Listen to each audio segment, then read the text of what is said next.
Ayan. Another day, another luto. Ito ang sugpo.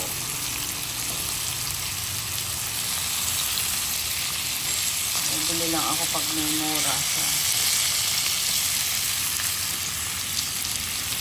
Tapos nilalagay ko sa freezer. Pag umuwi yung prinsesa ko, proper meal kami dalawa. Diba? Kaysa kakain ka dyan sa mga resto-resto at saka wala rin masyadong makainan na maayos-ayos. Kaya luto-luto na lang. Makakamura ka pa.